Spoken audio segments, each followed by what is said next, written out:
Hi my family, praise lord. And ఈరోజు అంటే నాకు కూడా నేను కూడా మెంబర్ కాబట్టి నాకు కూడా షరతు వర్తిస్తుంది కాబట్టి నేను కూడా చాలాసార్లు చిన్నప్పటి నుంచి చదివాను, గుర్తుపెట్టుకున్నాను, మర్చిపోయాను, మళ్ళీ చదివాను. సో పరిశుద్ధాత్మ దేవుడిని ఒకటే అడుగుతున్నా, నాకు తగినంత జ్ఞానాన్ని ప్రసాదించమని. So let me also start with the same కీర్తనలో ఒకటి, సామ్స్ 1. సో కీర్తనలో ఒకటి, దుష్టుల ఆలోచన చెప్పున నడవక, పాపుల మార్గం నిలవక, అపహాస్తులు కూర్చున్న చోట కూర్చుండక, యెహోవా ధర్మశాస్త్రము నందు ఆనందించుచు దానిని దీవారాత్రులు ధ్యానించువాడు ధన్యుడు. అతడు నీటి కాలువల యోరను నాటబడినదై ఆకువాడక ఫలమిచ్చు చెట్టు వలె నుండును. అతడు చేయునదంతయు సఫలమగును. దుష్టులు అలాగు నుండక గాలికి చెదరగొడు పొట్టు వలె నుందురు.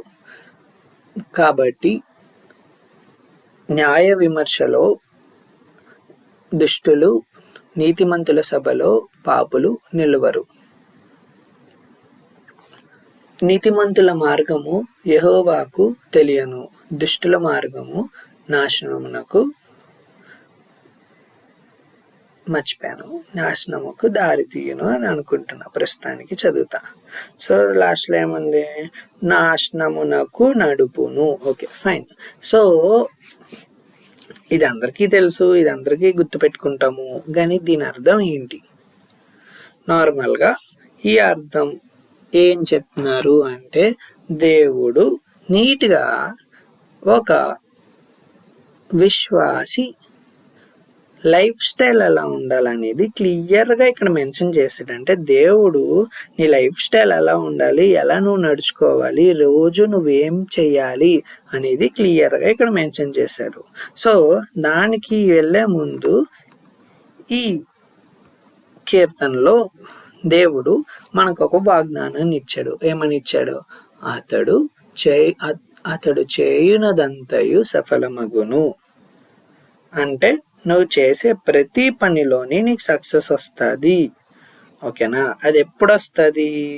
నువ్వు ధన్యుడిగా ఉన్నప్పుడు. ధన్యుడు ఎలాగవుతావు? యెహోవా ధర్మశాస్త్రము అంటే బైబిల్లో దీవారాత్రులు నువ్వు ధ్యానించాలంటే పొద్దున్న రాత్రి అని అనుకుందాం. పొద్దున్న లేచిన తర్వాత మళ్ళీ రాత్రి, ప్రస్తుతానికంటే దీవారాత్రి అని చెప్పారు, పొద్దున్నే అని చెప్పలేదు. కానీ అలా తీసుకుంటే నువ్వు అలా బైబిల్ రోజు చదివేసుకుంటున్నావు, పొద్దున్న చదువుతున్నావు, రాత్రి చదువుకుంటున్నావు, ఓకే సూపర్ అని అనేసుకోవచ్చు. కానీ అలా చదువుకుంటే ధన్యుడు కాదు అని ఇక్కడ క్లియర్గా మెన్షన్ చేస్తున్నాడు. ఎప్పుడు ధన్యుడు? దీవారాత్రుల కన్నా ముందు యెహోవా ధర్మశాస్త్రమును ఆనందించుచు. నువ్వు గాడ్స్ వర్డ్ బైబిల్లోని నువ్వు క్లియర్గా దాన్ని అర్థం చేసుకోకుండా, దాన్ని ఆనందంగా ఒక అర్థం ఉందని తెలుసుకోకుండా చదివేసుకుంటే నువ్వు ఎన్నిసార్లన్నా చదువు, అది అప్పుడు నువ్వు ధన్యుడు కాదు కదా. అర్థమైందా? సో దేవుడు ఏం చెప్పాడు? పొద్దున్న రాత్రులకి నువ్వు చేయాల్సిన పని ఒకటి ఉందిరా బాబు, అది ఆనందించు, ధర్మశాస్త్రంలో నువ్వు ధ్యానించు. సో అది కాకుండా మధ్యలోని దుష్టులు ఆలోచన చెప్పున నడవక, పాపుల మార్గం నిలవక, అపహాస్తులు కూర్చున్న చోట. అంటే ఈ మార్నింగ్ నైట్ కాకుండా మధ్యలో చేయకూడని 3 చెప్పాడు. అంటే ఇప్పుడు దుష్టులు, అపహాస్తులు, పాపులు గురించి మాట్లాడుకుంటే ఇంకా ఆ డెప్త్లో అంటే చాలా టైం పట్టేస్తుంది. సో అది స్కిప్ కొడుతున్నా. బట్ ఏంటంటే దేవుడు క్లియర్గా ఒక లైఫ్ స్టైల్ ఇచ్చాడు. ప్రతిరోజు నువ్వేం చేయాలి, ఇది చెయ్యి, మధ్యలో నువ్వు ఏదైనా చేసుకో, కానీ ఏం చేయకూడదు అనేది కూడా క్లారిటీగా ఇచ్చాడు. సో ఇప్పుడు అలా చేస్తే నువ్వేమవుతావు? అతడు నీటి కాలువల యోరున నాటబడినదై. అసలు దేవుడు ఎందుకు నీటి కాలువల యోరున అని అన్నారు? ఏదో ఒక డిజర్ట్లో నాటచ్చు కదా, లేదంటే ఒక మంచిగా ఫీల్డ్స్ ఉంటాయి కదా, ప్యాడీ ఫీల్డ్స్ అంటే పొలాల్లో నాటచ్చు కదా. ఎందుకు నీటి కాలువల యోరున నాటబడినదై అని ఎందుకన్నారు అంటే, ఇక్కడ చూసుకుంటే ఒక ప్లాంట్ అన్నా ఒక ట్రీ అన్నా అలా డెజర్ట్లో అన్నా ఎక్కడన్నా మధ్యలో పొలాలు గ్రీన్గా సూపర్గా ఉండి బాగా పండే పొలాలు కన్నా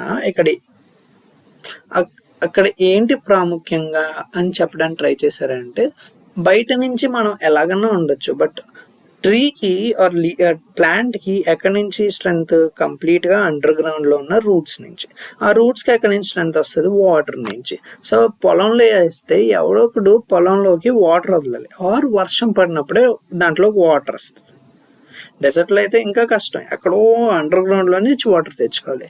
అదే ఒక చిన్న స్ట్రీమ్ అయిన పర్ల, పెద్ద రివర్ అవని కానీ చిన్న స్ట్రీమ్ అయిన పర్ల, నీటికి కాలువల యోరన, కాలువ అని ఎందుకన్నాడు, అది చిన్నది అయి ఉండొచ్చు పెద్దది అయి ఉండొచ్చు. సో ఒక వాటర్ స్ట్రీమ్ పక్కనే వస్తే నీకు పక్క అండర్ గ్రౌండ్ వాటర్ గురించో ఎవరో వచ్చి వాటర్ వేయాలో రెయినీ వాటరే పడాలా అని భయం లేకుండా పక్కనే వచ్చేది ఇంకా అలా వెళ్తూనే ఉంటుంది. కాబట్టి ఆ పక్క నుండి ఆ వాటర్ సోర్స్ అనేది పక్క నీ లైఫ్లో ఉంటుంది. అంటే ఇలా చేయడం వల్ల నీ లోపల, బయట నువ్వు ఎలాగన్నా ఉండు కానీ లోపల నుండి నీ మెంటల్గా అన్నా నీ స్పిరిచువల్గా అన్నా ఆ లోపల నుంచి నీకు కావాల్సిన వాటర్ అనేది ఉంటూ ఉంటుంది. సో నీటి కాలువల యోరున నాటబడినదై ఆకు వాడక. సో ఈ ఆకు వాడక అని అంటే లైక్ నువ్వు సమ్మర్ సీజన్లో అయ్యి ఉండొచ్చు, వింటర్ సీజన్లో అయ్యి ఉండొచ్చు, రైనీ సీజన్లో వర్షాలు కూడా ఉండొచ్చు, భారీ వర్షాలు ఉండొచ్చు, భారీ గాళ్ళు ఉండొచ్చు, హెయిల్ స్ట్రామ్ కూడా అయ్యి ఉండొచ్చు. అప్పుడు కూడా నీకేమీ అవ్వదు అని క్లారిటీగా చెప్తున్నారు. ఇక్కడ చూడండి, లైక్ ఆకు ఏకవచనం. దేవుడు ఎందుకు ఇక్కడ ఆకు ఏకవచనంలో ప్రాముఖ్యంగా చెప్పాడని తెలియదు, కానీ నాకు దేవుడు మాత్రం ఒకటి క్లియర్గా చెప్పారు. ఏమని? ఆకు అంటే ప్రతిదీ నీ దగ్గర ఉన్నది, ప్రతి థింగ్ ఆర్ ప్రతిదీ నీ బాడీలో ఉన్నది అసలు వాడిపోదు అని చెప్తున్నారు. అంటే నీకు అసలు దానికి నాశనం అనేది ఉండదు. సో అలా ఉండి ఫలమిచ్చు చెట్టు వలె నువ్వు అంటే నువ్వు ఒక ఫ్రూట్ బేరర్గా ఉంటావు. ఫ్రూట్ బేరర్ అనేది పెద్ద టాపిక్లే, అది పక్కనేడదాం. సో ఎంత డెప్త్ ఉంది ఫస్ట్ 3 వచనాలు, అంటే ఫస్ట్ 3 వర్సెస్ వచనాలు అంటారు అనేది తెలియదు నాకు. సో సో ఇలా చేయకుండా ఉంటే, అంటే పైన 2 చెప్పారు, లైక్ ఏంటి, ఇలాగా ముందు పొద్దున్న రాత్రి గురించి ఇలా చెయ్యు, ఇంకొకటి మధ్యలో ఏమన్నా చేసుకో కానీ ఇవి చేయక అని చెప్పారు. సో ఇలా చేస్తే ఏమవుతుంది? గాలికి చెదరగొడు పొట్టు వలె అయిపోతాం. అది పాయింట్ అబ్బా. సో